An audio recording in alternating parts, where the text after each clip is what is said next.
I'm James. I'm the head of community here at Wakelet, and my job today is to manage the lovely lot in this chat. So any questions you have, please get them in, and I can then ask the presenters here to answer them. And also, I'm kind of an attendee too. I'm going to learn a lot from this webinar too. So I'm super excited for it. And as you can see, we're joined by 3 lovely people as well. And I'll leave it over to Erika, Barbara, and John to introduce themselves too. Fantastic. Well, I see a lot of the same names from other webinars. My name is Erika Sandstrom. I'm known as Green Screen Gal. I'm also the founder of the Mindful Superhero Club here in Boston, Massachusetts, and digital learning coach. And I also created an online course called Become a Green Screen Rockstar that's coming out January 1st. You can hold me to that. I know, I'm so excited. But I am all about the mindfulness piece. And I thought we need to bring in some experts. So I found my dear friends. Well, I could let them introduce themselves, Barbara and John. Barbara from California and John's all the way from the UK. And they are very big, awesome shakers and movers in the education world and full of love. So Barbara, take it away. Tell us about you. Oh, thank you, James and Erika and John. I'm so honored to be here. I'm from the San Francisco Bay Area, and we have rain, and that's a big thing for us right now. So I'm excited to see everyone. I am an author. I wrote the book Define Your Why. I also wrote 2 books on personalized learning, so I have a little background on some of the things about what it means to care for others. And so I'm going to be talking about empathy and compassion. And hopefully we have a time to talk to each other about some of the things we're going to talk about, because I met Erika and James, I've met, and John, I know them all. So thank you so much for letting me be here. Thanks for being here. And the kindness coach, go for it. Wow, what can I say? I want to thank everybody. I want to thank James, Barbara, Erika, my sister from another mister. But I want to give a massive shout out to our global community, our global family. James, just seeing that, I don't know if you guys felt the same, but I've had a busy week, busy day. We're all in the same boat in education, but that's just really lift my spirits. Just seeing that human connection with these people that, I've never met in person before, and just seeing them giving up their time to come into this safe space, from a place of, loving kindness, all wanting to come together. I'm kind of stuck for words. So yeah, my name's John Magee. I'm the UK Kindness Ambassador for Schools, and still waking up each day and just pinching myself most days and thinking, wow, can this journey get any better? And it just keeps getting better and better. So I eat, breathe, and sleep everything kindness related, because I've seen in this journey over the last 12 years the changes in my life and the changes in everybody's life that I get the opportunity to speak with. And especially, like James said before, with this year, it's been a very interesting year this year, and I'd like to use that word loosely, very interesting. But what's been very, very poignant to me and everybody I've spoken this year is how collectively, how we've come together, and kindness has definitely been instrumental. So I'll just shut up for now and I'll talk a bit about it. I know, I'm afraid we'll run over, but we have so many beautiful things to share with y'all. So James, what would you like us? Let's head on in. Yeah, let's go. Everyone seems excited in the chat. Let's go. So we put together something to discuss all of these beautiful words behind me, but also kindness, but how they all work together. And we're going to break it down. So we're going to start with John, and we're going to start with kindness, since he is the king of kindness for sure. The coach, I call him, kindness coach. I'm going to share my screen to get us started so he can start the show. I just saw Libya in there too. This is amazing. Okay, so, yep, this is me trying to get this so you guys can talk. You can take the focus off me. No, that's fine. You're doing good. I know, you guys are sweet. Now, I love to use the slides behind me, but today I think with so many people, we're gonna use some slides. Now, just to let people know, feel free to take some screenshots and things and tag us in it as the webinars going on. We'd love to hear from you and get other people involved, because we just want to spread this love. And but anyway, let's see. So, kindness coach. Look at that dapper guy. What a great guy. So our first question to you, John, is how is kindness a powerful tool in education? And I actually quoted you here, so I'm going to move our pictures. Yeah, so I mean, there's lots of answers to that question, but I think it's, just giving you a brief snapshot, which I've been speaking to a lot of governments about in the UK at the moment, and they're really jumping on this, which I'm really grateful for, because collectively in education now, they're really waking up. And it's not just kindness, it's like what you said before, Erika, it's touching my heart now, seeing so many schools waking up to things like mindfulness, yoga, like Barbara said, helping kids understand their why. It's just really great to see, isn't it, that education's sort of waking up to this, where, with my education, I had a very colourful background, and I found it very difficult to digest education, because it was all like maths, English, and you need this and you need that. And where today, you've got your core subjects, but I'm really seeing a lot of schools, and I'm quite sure it's like this in the States and other parts of the world, where education is opening up now to more of this internal way of looking at things, opposed to being externally referenced. So seeing kindness, mindfulness, kids doing yoga, it's just fantastic. It's really good. So for me, my calling in life is I tend to be drawn to those communities. I get drawn to all children and staff, but I tend to work with kids from disadvantaged backgrounds.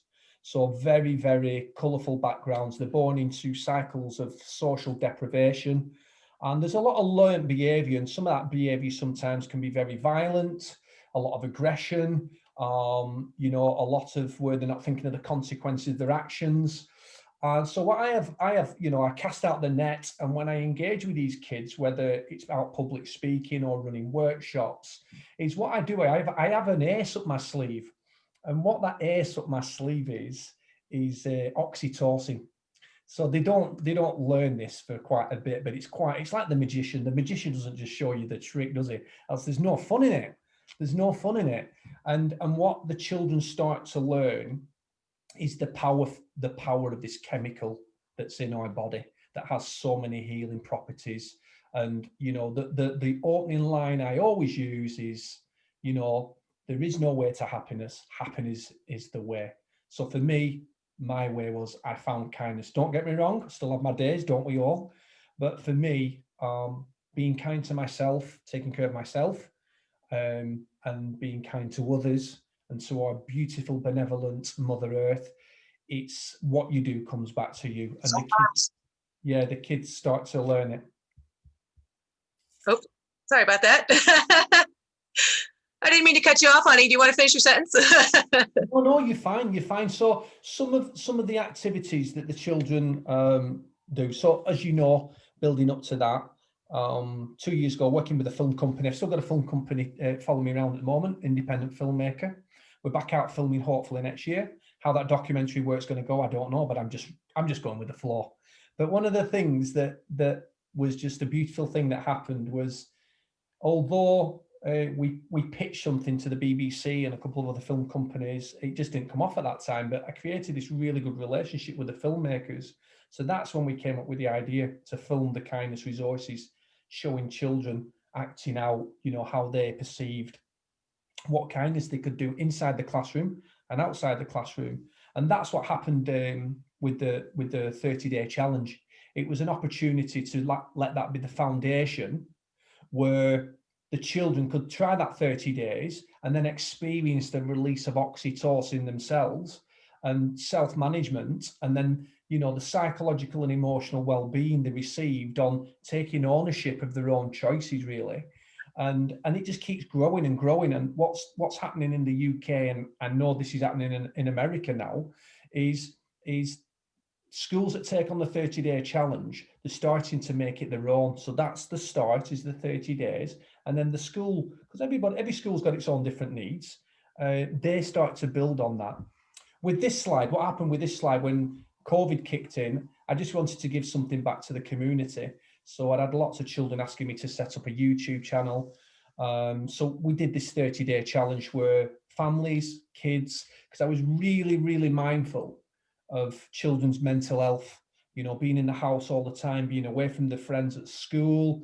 You know, it's a safe place for a lot of children, you know, that go to school, you know, kids that don't have, maybe they're not as privileged as other children. So for them to be around, you know, in their social group, a warm place, having food, shelter, all that sort of stuff. So I wanted to just put something together. So that's what we did on the YouTube channel. We put together the Be Kind at Home, so schools could give those resources to kids at home, which went really well.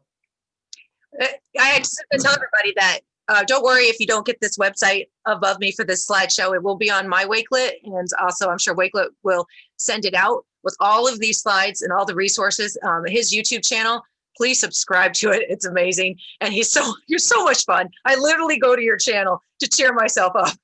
I'm like, I gotta go see John. Oh, you're too kind. You're too kind. And that's another thing in the new year, we've been mapping this out because it's to be of service to the children, really. The children have been asking me nonstop, you know, please, sir, get on YouTube. And you know what it's like? You're running Instagram, you're running Twitter, and then you've got your email, you've got your WhatsApp. There's so much. And because, you know, I do have a team around me. I have a team of 8 freelancers that I've worked with for over 8 years, some based in the States, one in Florida, one in Arizona, Phoenix, Arizona. A great team around me, but I like to be of service myself. I don't want somebody else. So when they talk to me and there's a response from an email or a message, it's from me. And that's really important to me. Oh, he's telling the truth. He's very busy, but he is on it. I mean, he is on it. Do you sleep? I know, and on a global scale as well, which is, it's kind of interesting, isn't it? You know, delivering that on a global scale, it can sometimes be challenging, but it is very, very rewarding. Oh, I bet. And he does live, eat, and breathe kindness, but you will be, if you don't know who the coach is yet, you're going to fall in love. Barbara, feel free to chime in anytime. So in the chat box, we would love to hear what kind of kindness activities you already do in your school or in your classrooms, or maybe a program you might have. And then I'm going to while you're answering that, you guys can tell me if you see anything in the chat box you want to call out or call somebody out, because I can't see the chat box at the moment, but I'm going to try to. I've got it, Erika. So yeah, I'd be really happy to know, because I want to learn today as well, is, you know, anybody in the chat box, what type of kindness activities are you doing in your school? Someone's just said Chloe Hines, Action for Happiness, which has the Dalai Lama as their patron. I spoke for the Action for Happiness in Manchester about 3 years ago. I think it was one Christmas or it was in New Year, because I come back from Cambodia, and it was fantastic to speak to them. And Mark Williamson, the managing director, who's a lovely, kind human being. It was great to speak at their event. They did some fantastic stuff in the world and in education, and you know, they're all about mindfulness, kindness. So yeah, if nobody else knows about that, visit Action for Happiness. But back to what I said before, we're really interested to see or read what any type of kindness that you're doing in your school. So obviously, I will give my book a cheeky plug. Yes, please do. It's so good. This is one of my best-selling books, Kindness Matters, which has a 30-day challenge. This is where the program come from online, because my greatest challenge was going around the UK, training up people, great teachers, educators, community coaches, but there's only one of me. So really, with what happened with COVID, it's been a bit of a blessing in disguise for me, because now the world has waken up to technology with things like Zoom and having these meetings, you know. So like last week, I did a full teacher inset learning day with one of our friends, you know, Erika, you know, the tattoo head teacher, Kirsty. Yeah, she's awesome. 100 odd of her staff on Zoom, and they had the best day ever. You know, we did a kindness inset day with all the teaching staff. It was fantastic. It wasn't just the teaching staff, it was every member of staff in the school. So even the cleaners, the catering staff, it was fantastic.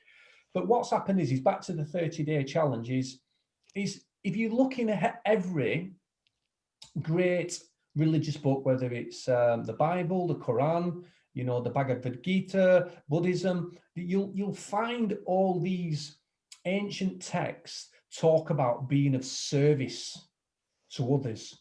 And, you know, from personal experience, you know, we all have those dark days, those challenging days. And if you ever find yourself having those days, all I can say is if you go out your way, or should I say when you go out your way, to be kind to others, it not only just changes you, it changes the world. It really does. And this is the thing, it's a gift horse staring us in the face. It's there. And kindness is free. It's free. In most cases, it's free. You can go out your way to be of service to anybody. And like I said to you before, I think it was it Jesus? I think it was Jesus that said there is more happiness in giving than receiving, you know, and there's so many people that have walked this planet who are beautiful, kind human beings who have, you know, shared these words with us, and we're the same, we're human beings, we all operate the same. So, you know, being of service it makes such a big difference in your life, because, you know, you really, you know, that empathy, really thinking about how the other person's feeling. And then that's where that oxytocin comes. That oxytocin starts to flood the body. And oxytocin has so many healing properties. It's the Mike Tyson. It goes to town. It kills those free radicals with kindness. And those free radicals are not good for our body. So if you want to get shut of your free radicals, just be kind every day. It's really that simple. I agree so much. I always tell people that, you know, when you have dis-ease from your life or whatever, it's disease. And, you know, and I love that you said kindness is free. I always say that about sleep. Sleep is free and it's awesome. Next to my bed, so I go to bed. So I love that. John, I'm trying to get my slide to work here. You can find John. Not sure why this is doing this. Is this a slideshow? Huh. No, I think you're Okay. Yeah, there you are. It was being wonky. Okay. So anyway, you can find John. We're going to get to Barbara. John, that was just beautiful. I just needed a dose of him. I know. I kept clapping. Barbara and I clap a lot. That's what we do. I didn't want to interrupt because it was so beautiful. Thanks, Barbara. That's very kind. Just one last thing. You've just made me think. Yeah, it is any educator, all the educators on here. I'd love you to get involved with the YouTube channel, like Erika said before, because next year there's a big commitment going into that. You know, working with the film company, we're going to put out pre-recorded videos every week. Me and Erika's going to be working on some stuff, collaborating together, and it's all about the kids, you know, and the teaching staff. You know, just sharing these resources and using that platform, you know, to share a lot of positivity. You know, there's so much negativity going on in the world, but we can be that beacon, can't we? We can be that light. So yeah, please do subscribe to the Kindness Coach TV. Please, yes. And I am so excited because we're going to green screen. I play with both of these. Barbara and I, look at Barbara and I's on Twitter, you'll see us playing around the green screen. So John is the perfect candidate for that. He's a really good dancer too. So yeah, I'm pretty good. See what I mean when you go to his YouTube. Oh, good. We'll have to do that then. I was crying the other day. I literally, my students asked for you because we were needing a cheer up, and we went and watched you. We said, let's go watch the Kindness Coach dance. You had no idea. I know, look at him, but we're going to get him a green screen. All right. So Miss Barbara, we're going to talk about the power. There's so much power behind empathy and compassion. And as she told you, she wrote the book, Define Your Why, and many other things this woman has done. What hasn't she done? Well, I am still working on my green screen. Oh, you're pretty good. Erika helped me set up my whole living room. It's so wonderful. And I'm a dancer, so John will have to set up a dance party. I'll hold you to that, Barbara. Barbara, on the green screen, and Erika can be our producer. I will hold you to that. Okay, we're going to do it. To come in the chat box. I want them to come to this dance party. Let's do it. Okay. So I am so lucky to be invited here. It's just been wonderful. So I wrote my book, Define Your Why, and it came out in February. And I was going to be all over talking about it, and then the pandemic. And so what happened is that it really helped me redefine my why. Like, because, and everyone I was talking to, people, like you said, John, the kindness, people were feeling so sad. And it is kind of at that point now where I felt we needed that empathy. And so when Erika said, hey, would you like to talk about empathy? I said, of course I would. This is so big now, and then bring in compassion.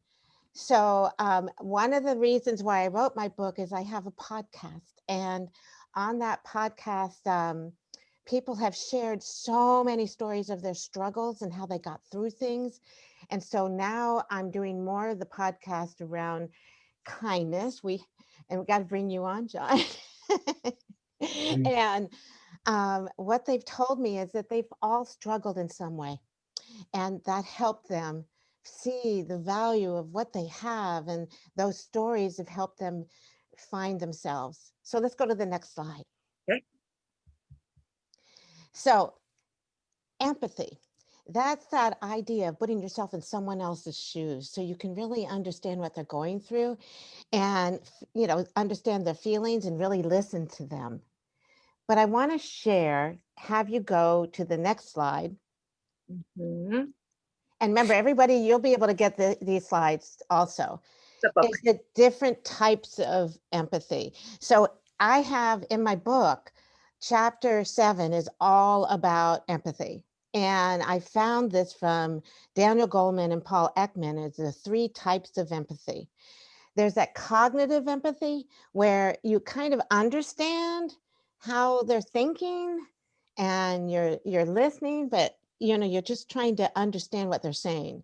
The emotional empathy is where you're feeling where they are, and you want to say, oh, I feel your sadness. I can actually feel it. I get it. And the compassionate empathy is where you want to take those feelings to actions. So when you said, hey, can you talk about empathy and compassion? And John's going to talk about kindness. I said, oh my gosh, this is like the most beautiful. I hope everybody is feeling this, because it's like all of us are going through something. And I know that there's so many people are talking about kindness that when John said the 30-day challenge, I think we really need to push that out. And this idea of going the next level. But there's something about empathy. Some people started saying to me, I'm not really sure about empathy and sympathy. What's the difference? So go to the next slide. And I was wondering, I don't know how many of you have seen this, but Brene Brown says, if you can share our story with someone who responds with empathy and understanding, shame cannot survive. So I have some people that don't get the difference about sympathy and empathy. So instead of me doing this, I wanted to see if we can show this video. We didn't practice it, so I'm not sure if it works, but you want to try it and see if it works? Absolutely, and they'll get it if it doesn't, but it's so good. Let me see if I can turn it all the way up. You can turn it down just a little bit, Missy. So what is empathy, and why is it very different than sympathy? Empathy fuels connection. Sympathy drives disconnection. Empathy, it's very interesting. Teresa Wiseman is a nursing scholar who studied professions, very diverse professions where empathy is relevant, and came up with 4 qualities of empathy. Perspective taking, the ability to take the perspective of another person or recognize their perspective as their truth. Staying out of judgment, not easy when you enjoy it as much as most of us do. Recognizing emotion in other people and then communicating that. Empathy is feeling with people. And to me, I always think of empathy as this kind of sacred space when someone's kind of in a deep hole and they shout out from the bottom and they say, I'm stuck, it's dark, I'm overwhelmed. And then we look and we say, hey, I'm down. I know what it's like down here, and you're not alone. Sympathy is, ooh, it's bad, no, you want a sandwich? Empathy is a choice, and it's a vulnerable choice, because in order to connect with you, I have to connect with something in myself that knows that feeling. Rarely, if ever, does an empathic response begin with at least. And we do it all the time, because you know what? Someone just shared something with us that's incredibly painful, and we're trying to silver lining it. I don't think that's a verb. but I'm using it as one. We're trying to put the silver lining around it. So I had a miscarriage. Oh, at least you know you can get pregnant. I think my marriage is falling apart. At least you have a marriage. John's getting kicked out of school. At least Sarah is an A student. But one of the things we do sometimes in the face of very difficult conversations is we try to make things better. If I share something with you that's very difficult, I'd rather you say, I don't even know what to say right now. I'm just so glad you told me. Because the truth is, rarely can a response make something better. What makes something better is connection. Wow. You like that? Every time it gets me. That's okay. You can stop that. That's okay. So I really needed to share that because I didn't know if everyone had seen it before. I can watch it over and over again. I know that I have said, well, at least to somebody, and didn't even realize that what I was doing was disconnecting the connection I had. And I really feel that we need to know the difference. And sympathy, you can put that out because there are people going through such struggles right now. And that's, I know how you feel. And the empathy is, I feel it. I feel how you feel. I'm getting it. But that next step is that compassion. Is there anything I can do to help? So I wanted to show you this continuum of how do you get to compassion? Because I felt like a lot of us aren't really sure what to say sometimes when something happens to somebody. I've been in some situations where some people are going through so much struggles. I wish I could hug them because I'm a hugger. I mean, I told Erika, I'm giving you a hug. I'm giving you a hug. And it's not the same as a real one. And so I think that we want to do is figure out how can we do this in a virtual world, and with the kindness challenge, I think that's one really good way. So I wanted you to be able to kind of feel it. I couldn't do it as well as Brene Brown did in that. So go to the next slide. And one of the things that I'm finding is teachers are having such a tough time. They reach out to me, and sometimes they tell me stories, and so I'm hearing your pain. I feel it. I don't know what to say. So I tell them there has to be something kind of self-care you can do for you, something that will work. And Dr. Marin said, doing the hard work before the hard work really touched my heart, because sometimes we jump in to do things that we forget to stop and take care of ourselves. So I think we need to really look at ways we can do that. So let's go to the next one. Next slide. I want to do an activity, and it's going to be different than you used to. I want you to be able to think about, why is compassion important now? But I have two questions, and I don't want you to hit send or hit return until I tell you. It's a new way to do the chat, especially with this many people. Okay, so what I want you to do is look at one of these questions. How do you demonstrate compassion for others? What kinds of things have you done or would you like to do? Don't do it yet. Don't press return yet. Okay, or how do you demonstrate compassion for you? I want to give you 2 minutes to start writing. Don't hit return or send yet. Okay, if you can do that. It's not going to be easy with as many people, but I want you to think about, how are you going to demonstrate compassion, or how have you demonstrated compassion for others? Or how would you like to demonstrate compassion for you, or how are you doing it now? So I'm going to give you ready? Has everyone written something?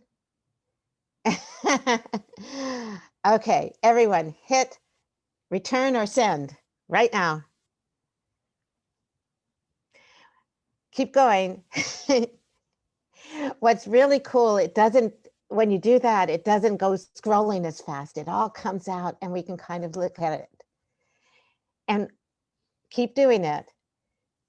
what's really cool about it is that I did this with 300 people, and it was kind of neat. All of a sudden, it went, pew, and you realize we can do this. We can demonstrate compassion. We can be kind. We can listen more. We can give those bear hugs that Carmen said, and we can demonstrate compassion by being there for each other. To me, this is the time more people need it more than ever, but more people are doing this more than ever. I am so excited to know. I'm just so happy to be here. What do you think about this, Erika and John? Isn't this? Okay. First of all, you're the cutest thing on the planet. and I'm like with John and both of you, that energy is, and oh, yeah, he's back. Energy is so strong, and just like negative energy, and it's important. It's important. It really affects everybody around you. And I just felt that in the chat box. I literally felt it, and I can't even see the chat box. Well, I was going to read some, but I can tell you we're going to go back, because one of the things that I found is that everybody has something to share. And a lot of times we don't. And when I've done this, I got this from Dr. Lee Zeitz when I did my ISTE session, and it went pew, on something, a question we put up. So you go ahead and use that when you have a lot of people, James. It's really fun. And the one thing that I love is some of the ideas. So I can't wait to catch this after so we can look at it again. Yeah. What do you think, James? Did you like this? Yes. I actually have a question, if that's okay, Barbara. I don't know if you're going to cover it eventually. But I can see in the chat people were a bit like me, I suppose. Number one was, for me and others, really easy to answer, whereas number two was a bit more difficult. Do you find that as well, Barbara? Do people in the chat find that? With teachers especially, actually, it's super easy for you to listen to other people and help out with people's struggles. But for yourself, you may find it harder to do so. So do you have any advice for that? So in chapter 7 it's called Empathy for You. I found that with teachers, they don't know how to do this. It's because they feel that's selfish. It's not. It's like you put your mask on first now because you have to take care of yourself. And we can do it. The thing, James, is interesting that you said that, because several teachers said they feel guilty doing this when they take time off, or when they do something for themselves before their kids. Yeah. And we have to be kind to ourselves, like John says. We have to figure out some ways in that kindness challenge to take some time to do that. Like some people said, I have a gratitude jar. Every morning I put a note in it. And then at the end of the week, I pull it out and just say, I'm grateful that I can breathe. I mean, let's look at what's going on now. So we have to be able to take care of ourselves so we can be there for others. Does that answer that? Yeah. Yes, it certainly does. That was amazing. Well, thank you. I'm just, you can go to the last one. I just wanted to give you information about me. I'm doing a lot on redefining your why now, because some people said during this pandemic, some things happened to their why. It kind of, the light that was their passion flickered out. And I said, we can bring it back by taking that time right now that we have. We have more time for us if we take it for ourselves and get to know who we are. I actually realized I didn't really know me well enough. And when I was sitting there crying in the corner, feeling sorry for myself, I realized, no, this is a worldwide pandemic, Barbara. And you're not alone in this. We can be alone together. You see what I mean? Now we have this ability to meet and talk and share together. I wouldn't have known John. I wouldn't have known Erika. And James and I even he just showed me a selfie we took 1.5 years ago together. And it's just, to me, the beauty is the connections that we have, and we should value those and value each other. And we need to know it's not selfish to take care of ourselves. No. So if you want, you can reach out to me. I've been doing what I'm looking for is strategies for redefining your why, stories for my podcast. And if there's anything you'd like to share, I always love to put it out on Twitter. I'm kind of there on Twitter. I do a Twitter chat every other Monday, and planning a dance party, by the way, John, for the 28th. So I just want to let you know, yes, we're going to do one. Totally doing it. Best dance moves. And I know that John has to leave us early. So John, if you have to go out, don't be worried if he disappears, people, but he has to leave in a few minutes. I just wanted to give you a chance to say goodbye, and you don't have to leave yet, but yeah, guys, my apologies. The whole team know that I have a coaching call with somebody at 6, so I've sort of got it planned, but I'll stay in as long as I can because I'm really enjoying I mean, Barbara, thank you very much for, you're a lady after my own heart, and it's just lovely. No, I'm serious. It's just really nice to listen to you sharing, your why, what your contribution is to humanity, and it's wonderful, and I'm looking forward to being of service to you John, and everything that you do, and as well as everybody here, because this is what it's about, isn't it? It's about human connection. That's that, kindness connects people, and look at us all just collectively coming together in this beautiful community. And I'm looking at this chat, and honestly, Barbara, you've got this chat rocking. It's just like, oh, you too. Yours was rocking, rolling like that. I know. Well, I love is see, I use Zoom every day. I've been doing, sometimes 14 hours on Zoom. My husband thinks I have money on the stock in the company or something.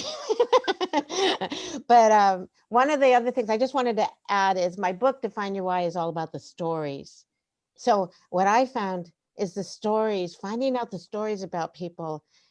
It reminds me that we don't know us enough unless we really listen. And so I'm very lucky. I have 26 stories in here other than my own. And so I just cannot wait to get more stories from people, because I'm excited the global stories just from the people from all over the world here today, right?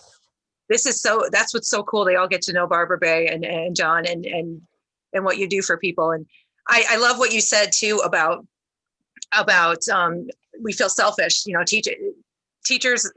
I've been teaching 30 years. It's easier to help somebody else than to help myself. But the thing is, with energy, is you're actually hurting others when you're tired, when you're stressed, and you're, not that you can't celebrate those emotions, but like, we have to take care of ourselves because your energy is affecting your students. So, I don't feel, I remember that every time I want to take a break or grab a tea or whatever. So I hope people know that. Yeah. And you know what? I was going to tell John this, that every 20 minutes, I have a little timer kind of thing, and I get up and dance. Honestly? Yeah, I get up. I'm trying to get my steps. So I figured the best way is put on some music and dance. So now let's learn about mindfulness from the guru there. I says that, but honestly, I'm not a guru. I'm a messenger. I'm a messenger. You are a guru. That's really funny because just briefly, that's what the coaching call at 6 o'clock tonight. What the lady's going to learn tonight is I'm going to be using a model called the Mercedes model from NLP, which is neuro linguistic programming, and it's exactly what you've just said, Barbara.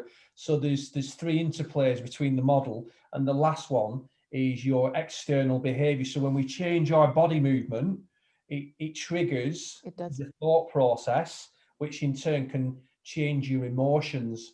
So same for anybody watching this, if you're feeling a little bit depressed, upset, just get out, have a walk. If you can't get out and have a walk, do some star jumps, do them in your gym jams, run on the spot, do a little bit of a John Travolta, just move that body. And before you know it, don't go gentle with yourself. Don't take yourself too serious. Go gentle with yourself. But if you move that body, it'll change this and it'll change this 100%. Always. That is a perfect segue. I always tell my students too, I said, don't reach for the caffeine because you're going to go like this and you're going to crash. Reach for water. You're dehydrated. Slam a water, but it's true. And, on that note, Misbah and I do this a lot too in our things, is we do some kind of mindfulness activity. So in a minute, when I get to that slide, we're going to do one together. Hopefully John can be here for that. Gosh, hard to follow you two. Go, Erika. Come on, Erika. Give it to him, You baby. can do it. You can do Go on, it. Erika. Well, I have told my story in all my other webinars. So I'm not, if you want to know the full story, you can go watch those. But I was a yoga instructor, or still am, for many years. And that's what led me to this. But it also led me to realize I wasn't mindful.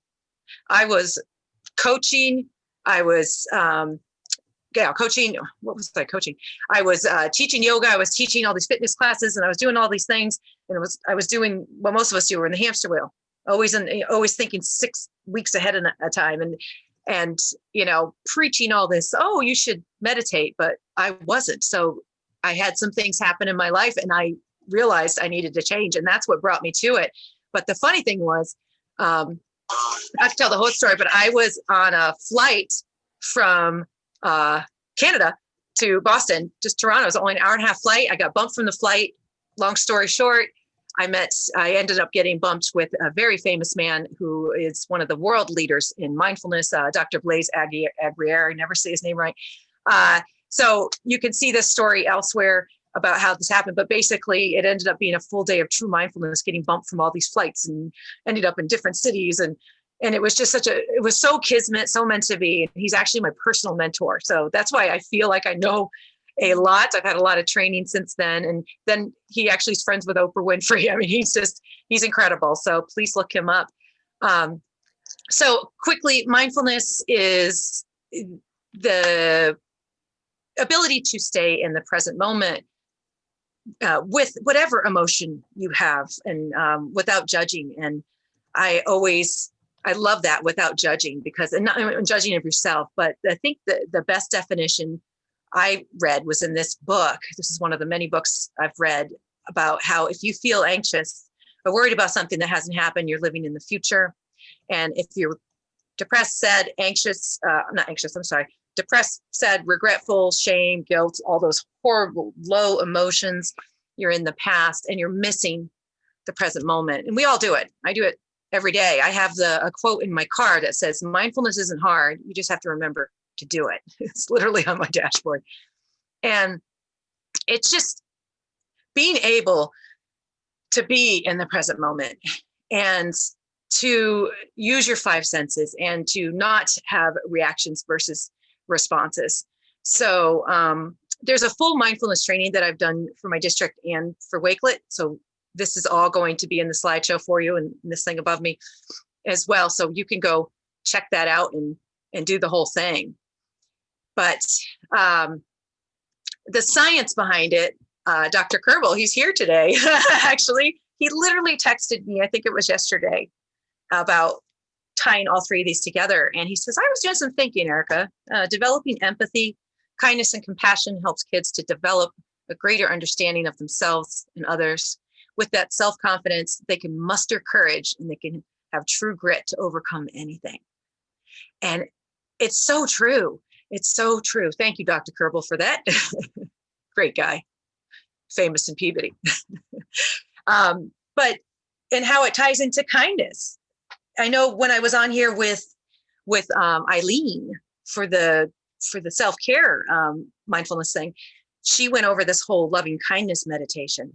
Highly recommend you go check that out too. She did this with the whole chat box, and during the whole thing, not one person wrote anything. It was almost 700 people there, and you could feel it. And it was so amazing. We all did it together and did this loving kindness meditation.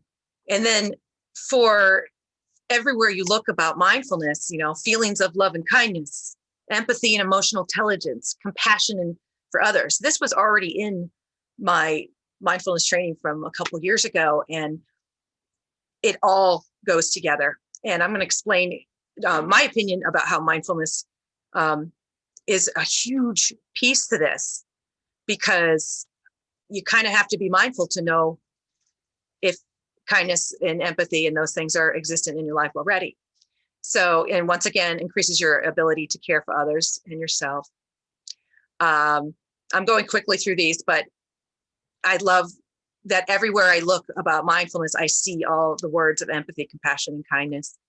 And my favorite, anyone can do it, and you don't have to change. as a person. But it just brings such a self-awareness about what you're already doing, and also how not kind you are to yourself. That's where it has to start. So Dr. Blaze again said the perfect thing, I think, is that young children are born already naturally mindful, and we just need to teach them to maintain it and help them build resiliency. And, you know, I look at this sculpture, I forgot what country it's from. And that's how we all started. You know, 2 and 3-year-olds, they just love each other. And we started there. And then what happened? What happened along the way is we learned a lot about the stress of life and take on fears of other people, take on stress from all over. And if we can remember that that's who we truly are, and we can remember the people that hurt us by seeing their heart and seeing that they were a little kid that didn't know better at one point. They didn't know better. I just find that so powerful. I have that hanging in my classroom as well. So sorry I'm going so fast, but as far as mindfulness, there's lots of ways to practice it, but mindful meditation, which can be many things. It could be coloring, it could be lots of things, as long as you're in the moment. Gratitude, like Barbara mentioned, I have a gratitude journal, and gratitude is a magic potion. And not just gratitude for the big things, the little things throughout the day. And, you know, this morning it was the coffee and this blizzard. I have a snow day today. We're in the middle of a blizzard. I love snow. It's beautiful. But there's some days that you're like, okay, fine. I saw a cute squirrel. It would write it down. I saw. So sometimes it's a little tougher, but it's really powerful when you start to write it down. The words, as Oprah says, have a lot of power. Yoga, if people think yoga is just exercise, no, I'm talking restorative yoga. So in fact, I want everybody to sit up in your chair just real quickly. And if you can, feet on the floor, it's okay if you don't. And I want you to inhale to the crown of your head and exhale. And one more, inhale and exhale. Should have done this sooner. Okay, and now if you can, I want you to grab, unless you're pregnant, please don't do this. Grab the back of your chair, but keep your knees forward. And then lift your spine and twist. But I want you to breathe. Inhale and exhale. And then go to the other side. Inhale, lift your spine. And exhale. You can go through your nose or your mouth. One more big breath. Come back towards the center. And if you can do this, this is hilarious, especially if someone takes a screenshot. You can touch the floor and take your feet apart. You can do yoga anywhere, guys, and touch the floor and bring your arm up. This is Mizba's favorite. And then twist it as much as it's comfortable, but breathe. Inhale and exhale. You don't have to touch the floor. You can just rest your arm on your leg. Just be careful, obviously, if you have any problems with your back or anything. I don't want you to do this. Go ahead and inhale, other side, and exhale. And then come on up. And then if you can grab behind your chair, you can. I can't in this chair. Clasp your hands and lift them up. Here I go off screen again. And come on up. Shake it out. We don't have time to do much more, but chair yoga is so gentle and so fun. So I have lots of things for you on that. And mindfulness activities, lots of apps. There's one in the Chrome thing called Mindful Break. It's a breathing bubble you put right on your students' computers. And balance for self-care, like we've all talked about. And now I'm going to talk about the hard part, okay, before we get going. So mindful mirror. I even brought a mirror.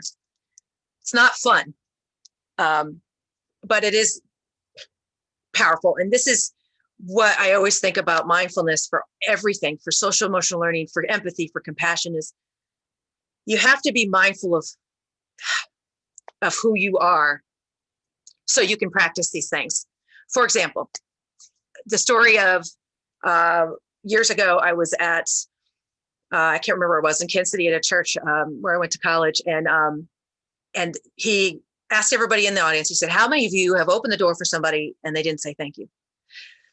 How many of you let someone in traffic? They didn't say thank you. And he got everybody riled up. And then he said, it was like 500 people. He goes, let me ask you something.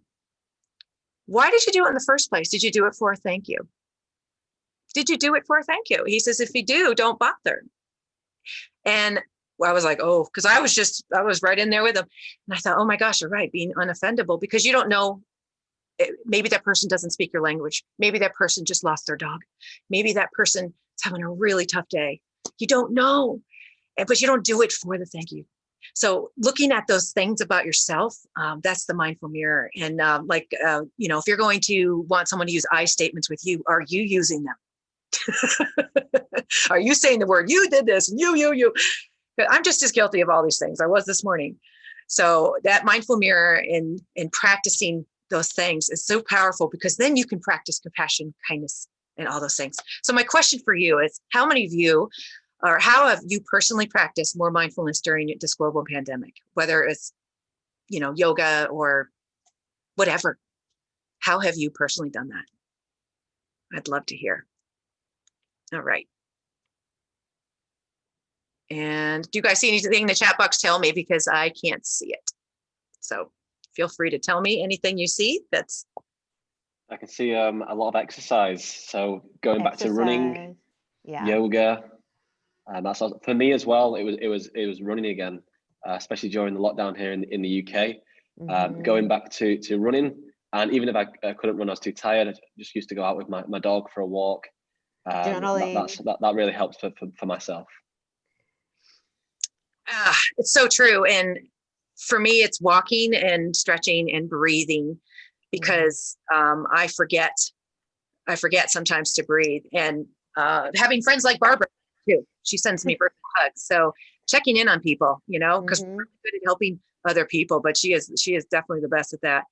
But I want to thank you guys for sharing all that. And now I can see the chat box. I'm so excited. There's a lot of comments, that's come through. Yeah, you're going to love all of them. I can't wait. I know, it's so fun, because I actually didn't even do everything I was going to, but it kind of just took its own path, because I think it's important to, just go with the flow. And that mindful mirror is really, really powerful. So I suggest that anybody who hasn't seen the other ones go back and go through that training, because it's pretty telling.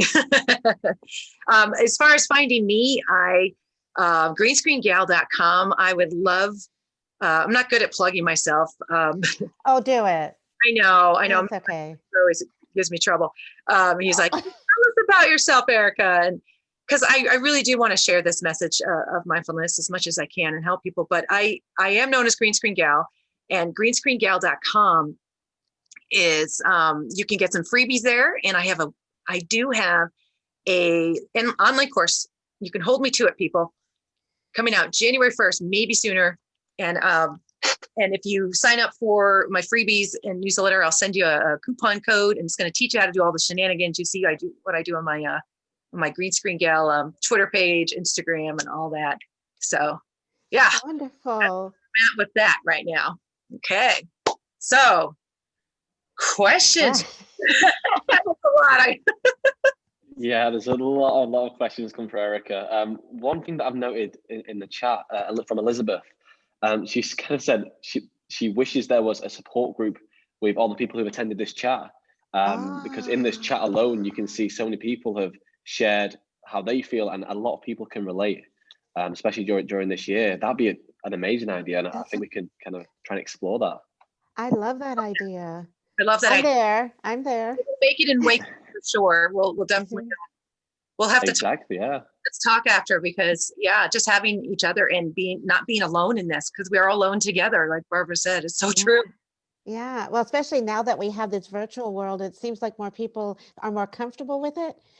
Let's do it. Let's take advantage of that and use this as an opportunity. Yes. Exactly. Let's do it. Oh, you guys are so awesome. And what a great group. Oh my gosh. An amazing I group. can sit here all day and watch them. I know we can't.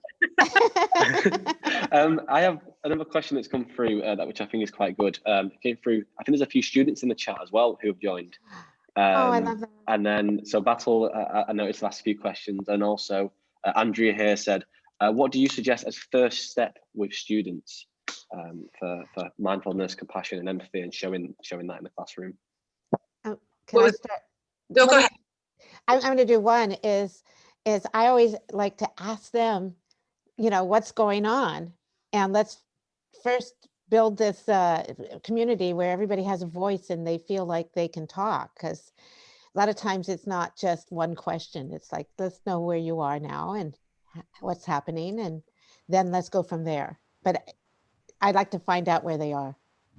I do too. And I like to, I actually, when you guys see the slideshow, you'll see tons of activities, breathing activities, everything. But also just to get people to sit and to breathe and to pause before they react. That's the biggest mindful mirror, is finding out how you react versus responding. And I'm working on that myself. My students and I talk about a lot, but I always start with people, let's just breathe together. Let's just breathe.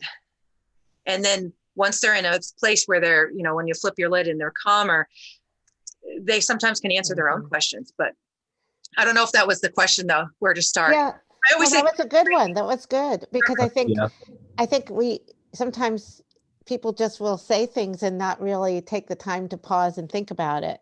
So I like that. I really like that.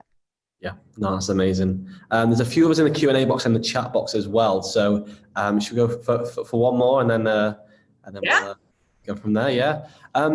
I suppose this is a good one for younger children as well. Pamela's asking, how can mindfulness be used to help children self-regulate their behavior in early years? So from a younger age, how can that help? Oh my gosh. There's a great quote from the Dalai Lama. It says, if we taught every 8-year-old mindfulness and mindful meditation, we could get rid of violence in one generation. I think I just said it wrong. In one generation. I suggest you go to the mindfulness training that I have attached to this, and it will show you all of the ways that this will help these little ones, because like I said, they start off like that sculpture. They start off already mindful. So we just have to keep them there. So it starts with us, but I've been doing yoga with kindergartners and just stretching, and they love the glitter jar. They love, wonderful space, and they love to be able to talk about their emotions. It's not about being it's about being able to say, hey, I'm on the anger scale. With the scale thing, you'll see what emotion can we get to, or what can we get to next, so we could get closer to joy. Not, but people don't jump to joy. You have to work through it. But I just want to say one thing, is that I would love to have the families take your course, because I think the issue is even younger children that and parents are really, I don't want to say freaking out, but this pandemic has been pretty crazy, and teachers with young children, they're not sure what to do. So I'd love to give them strategies of mindfulness, even as a family group working together, because I think they can work off each other. And I'd even start younger than 8. My niece, she was 2 when I started with her. She loves it. Now she uses the right language, and she goes and gets the glitter jar, or actually, and it's just so cute. It's like, what I do with my students too, if you notice in my videos, is the way I teach it to teens, because teens are different, is we create things to teach others. I'll give them a thing. Say, hey, let's write a script about negative self-talk. So they wrote this whole thing about, put your brakes in that negative self-talk, and, and they wear their capes and run around. But then I hear them in the hallway later. I've told the story so many times. In the hallway later, they say to their friends, put your brakes on that negative self-talk, to each other. So having them create ways to teach others, or to teach young kids, they're learning it as they do it. And the green screen for me is the best place for for learning. That's right in the moment. I just lost the term. Yeah, that was good. I love that. Moment, like I statements. They were arguing as they were writing their I statements screenplay. They were they weren't using I statements. So I just swooped in and said, okay, let's practice. And that's what wrote the script. But they were literally arguing as they were writing about I statements. Sorry. That's cute. Well, that's like real moments though with the students. And So I love it.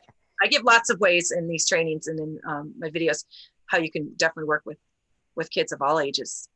Yeah, that's amazing. Well, thank you so much. I don't know if you can see the chat right now, but it is full of ideas and thank yous. And it seems like this was a much needed webinar for everyone. I've learned so much, honestly. I've got 3 pages of notes here that I've been taking to myself. Things that I learned that I didn't know I had to learn. So thank you so much, Erika, Barbara, and John, of course, who had to swoop out. It's absolutely been an amazing webinar. And thank you everyone as well for joining today, taking an hour out your day for something as special as learning about empathy, compassion and kindness. And I usually say, hopefully you found it useful, but honestly, I can say, looking at the chat, you have found it useful. And as Erika says, we will continue these into 2021. We have a few ideas, don't we, Erika, with Ms. Yes, we do. Yes, we do. We're going to do a whole mindfulness series, and it's going, and there's some of them have movement. I mean, I'm going to get out my yoga mat and be far away, and we're actually going to do yoga and everything. So, thank you all for being here. It just warms my heart so much that you're here with me, and it really is incredible. And thank you to Wakelet. How great is Wakelet to bring this? I was just going to say thank you so much. And Wakelet to bring this to you, not just about their tool, their amazing tool. It's so cool. No, thank you. We believe a lot in humans, and as mostly it's been about caring about yourself so you can care for others. And we know we're so thankful for this community of educators. So we want you to look after yourself first. And yeah, it looks like everyone has learned a bit today, which is absolutely amazing. So thank you everyone for joining. It's been a super wonderful webinar. Thank you. I love the ears, Erika. I love them. Yeah, they're beautiful. So we have to remember that, do the best we can. Even my family's meeting on Zoom again for Christmas. So I just got this from my so I can talk to people through my mask. I'm trying any way I can communicate, even in person. You see your wonderful smile as well. Someone said in the chat, truth, smiles, and hugs are all free. So true. And sleep. Don't forget. And sleep. Don't forget that. It was wonderful. Well, thank you. Honestly, again, Erika, Barbara, John, who's not here. Thank you so much for sharing your knowledge and wisdom with all of us. As Erika said, the slides, resources, the books that Barbara, Erika and John shared will also be in the slides and in a Wakelet collection too. So keep an eye out for your email. In the next hour, you'll receive them along with a recording if you've just joined or you want to go through this again. And again, please share it with your friends, colleagues, family as well, because they sure will find it useful too. But yeah, last of all, thank you so much everyone for joining. Everyone have a good festive period. Hopefully you take the time to relax and maybe practice some stuff you've learned today. Mindfulness and compassion and empathy over the break. Hopefully you get a well-deserved break after what a year it's been, and hoping for 2021 to be better. So yeah, happy holidays to everyone. Have a great new year, and hopefully we'll see you soon on some future webinars. Namaste, everyone. Goodbye. Namaste.